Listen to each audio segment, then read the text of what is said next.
ओम नमस्ते। Welcome to my new video. I hope आप सभी बहुत अच्छे होंगे। आप और हम जीवन दर्शन को समझ रहे हैं। पश्चिम के विज्ञान ने हमें मनुष्यों को बाहर से सुखी जरूर बनाया है, लेकिन इस विज्ञान ने हमें भीतर से तनाव में भर दिया है। अत्यधिक सुखी व्यक्ति भी आज आत्महत्या करने लगा है। जी हाँ, अत्यधिक सुखी व्यक्ति भी, जिस व्यक्ति के पास किसी भी चीज की कमी नहीं है, हर चीज अवेलेबल है उस व्यक्ति के पास, लेकिन वो व्यक्ति भी आज आत्महत्या करने लगा है। कहीं ऐसा तो नहीं कि अत्यधिक भोगवाद ने कहीं आपके भीतर आपकी मन, आपके इच्छा शक्ति से जीने की इच्छा शक्ति को समाप्त कर दिया हो। आइए समझते हैं कैसे। आप सभी व्यक्तियों ने जापान कंट्री का तो नाम अवश्य ही सुना होगा। टेक्नोलॉजी तो बहुत ज्यादा है, विकसित भी वह बहुत ज्यादा है जापान। वहाँ पर रोबोट काम करते हैं, लेकिन विकसित जापान भी भोगवाद के किनारे खड़ा हुआ है। आए दिन वहाँ सुसाइड करते रहते हैं। यही सब हालातों को देखकर वहाँ के किसी एक राइटर ने एक पुस्तक लिखी। उस पुस्तक का नाम अगर मैं बताऊं तो शायद आप भी शॉक हो जाएंगे। जब मैंने उस पुस्तक का नाम पहले पढ़ा था तो मैं भी शॉक हो गई थी। उस पुस्तक का नाम यह है हाउ टू सुसाइड इजीली, यानी आसानी से आत्महत्या कैसे करें। आपको भी ये पुस्तक का नाम सुनकर शौक तो अवश्य लगा होगा। जी हाँ, मुझको भी शौक अवश्य ही लगा था। तो जापान में वह पुस्तक खूब बिक्री इतनी बड़ी तो अन्य देशों में, अमेरिका में बिकी, ब्रिटेन में बिकी, यूरोप में बाजारों में बिकी। अंग्रेजी सरकार को पता चल गया कि उनके देश में बड़ी अजीब पुस्तक बिक रही है, तो सरकार ने उस पुस्तक पर बैन लगा दिया। पुस्तक पर बैन लग गया तो किसी पत्रकार ने उस लेखक से पूछा, भाई आपने यह पुस्तक क्यों लिखी? क्या आप लोगों को मरने की प्रेरणा देना चाहते हैं? क्या आप लोगों को मरने के लिए उत्साह रहे हैं? लेखक ने बताया, नहीं, मैंने यह पुस्तक इसीलिए नहीं लिखी, मेरा पुस्तक लिखने का यह उद्देश्य तो बिल्कुल भी नहीं था। अब लेखक ने पत्रकार को विस्तार पूर्वक बताना शुरू कर दिया। लेखक ने बताया, मेरे पड़ोस में मुझे एक एक्सपायरी का समाचार मिला, तो मैं वहां पर गया और जाकर पता चला कि मरने वाले ने आत्महत्या की है। और सबसे जरूरी बात, वह व्यक्ति 10 घंटे तक तड़पता रहा, यानी उस व्यक्ति के 10 घंटे तक प्राण नहीं निकले। वह व्यक्ति तड़फ तड़फ कर मर गया। ऐसे ही मेरे दूसरे मोहल्ले में 20-25 दिनों बाद मुझे एक और ऐसी मृत्यु होने का समाचार मिला, तो मैं वहां पर गया। लोकाचार के नाते जाना पड़ता है। मैं वहां पर गया और जाकर पता चला मरने वाले ने भी आत्महत्या ही की है। और सबसे जरूरी, सबसे दुखद बात, वह व्यक्ति तो 12 घंटे तक तड़पता रहा, यानी उस व्यक्ति को मरना भी नहीं आया। उनको मरने का इंस्टेंट तरीका मालूम ही नहीं था। जीवन की समझ का अभाव है। टेक्नोलॉजी तो बहुत है, लेकिन जीवन की समझ का अभाव है। भोगों में सुख कहाँ। तो हाउ टू सुसाइड इजीली का लेखक बता रहा है कि मैं ऐसे 2, 4, 5, 6 ऐसे हो तो आत्महत्या वालों के केसों में गया और जाकर पता चला कि मरने वाले को मरना भी नहीं आता।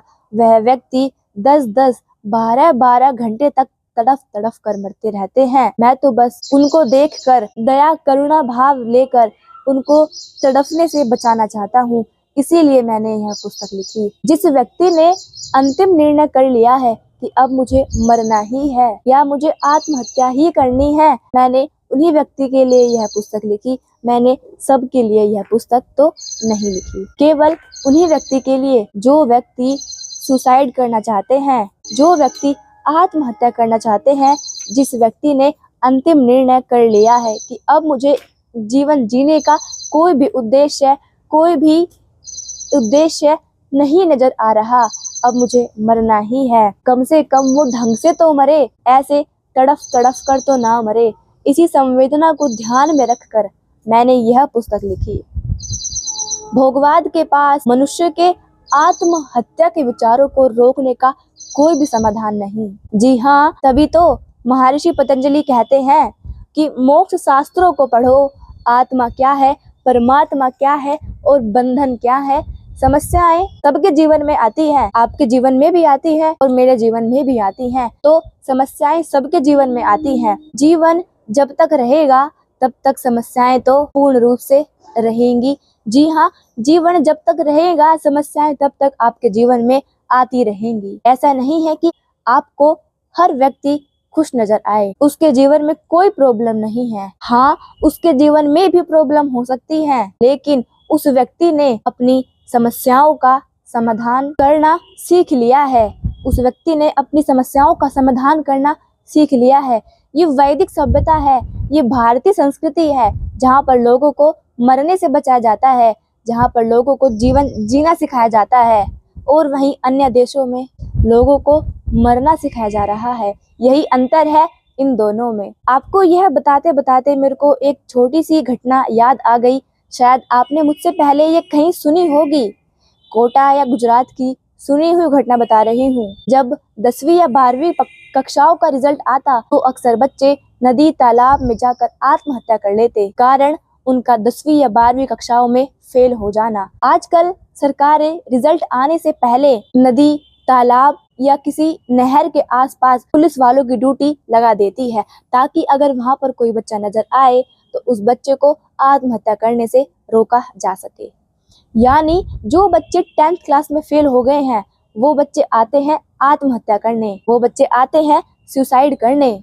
ऐसे में अक्सर अगर बच्चे 10th क्लास में फेल हो जाते हैं तो वो आते हैं नदी तालाब या नहरों में कूदने के लिए, सिर्फ इस परीक्षा से छुटकारा पाने के लिए। ऐसे ही एक दिन 10th क्लास का रिजल्ट आउट हुआ। जैसे ही रिजल्ट आउट हुआ, एक स्टूडेंट पहुंच गया नदी के किनारे आत्महत्या करने। नदी के किनारे पगडंडी बनी हुई थी। उस पगडंडी पर 65 से 70 वर्ष के बुजुर्ग सैर करने के लिए आए हुए थे। तो एक बुजुर्ग ने देखा कि उस बच्चे की चाल ठीक नहीं लग रही। वह बच्चा नदी के किनारे खड़ा होकर कभी इधर देखे तो कभी उधर, तो कभी ऊपर देखे। वह बुजुर्ग व्यक्ति समझ गया कि उस बच्चे के मन में, उस बच्चे के मस्तिष्क में कुछ तो चल रहा है। तो फिर क्या हुआ, बुजुर्ग व्यक्ति भी पहुंच गए उस बच्चे के पास। चेहरे पर मुस्कुराहट लिए पूछा, ए बेटा, जरा बताओ तुम यहाँ क्यों आए हो? मैंने तुम्हें यहाँ पहले तो कभी नहीं देखा, क्योंकि मैं तो यहाँ पर रोज सैर करने के लिए आता हूँ। तो उस बालक ने भी बता दिया, मैं यहाँ आत्महत्या करने आया हूँ, मैं यहाँ मरने आया हूँ, क्योंकि मैं 10th क्लास में फेल हो गया हूँ, इसीलिए मैं मरना चाहता हूँ। मैं अपने घर किस मुंह से जाऊं? मेरे माता पिता को मुझसे बहुत उम्मीद थी। यह कहते कहते उस बालक का गला भर आया। तो बुजुर्ग व्यक्ति ने बहुत तार्किक ढंग से पूछा, अच्छा बेटा, कोई बात नहीं, तुम मर लेना, बस तुम 5 मिनट मेरी बात सुन लो। आखिर तुम्हारा और मेरा क्या ही संबंध है? बस 5 मिनट मेरी बात सुन लो। उधर उस बालक ने भी सोचा, ये बाबा मुझे रोकते तो है नहीं, ऐसे में इनकी 5 मिनट बात सुनने में क्या चला जाएगा, हम इनकी बात सुन ही लेते हैं। तो बाबा ने कहा, तुम यहाँ क्यों आए हो? तुम यहाँ नदी में कूदने आए हो? बालक ने बोला, जी हाँ। बाबा ने कहा, फिर तुम मर जाओगे? बालक ने बोला, जी हाँ। बाबा ने कहा, अच्छा बताओ मरने के बाद क्या होगा? बालक ने बोला, मरने के बाद?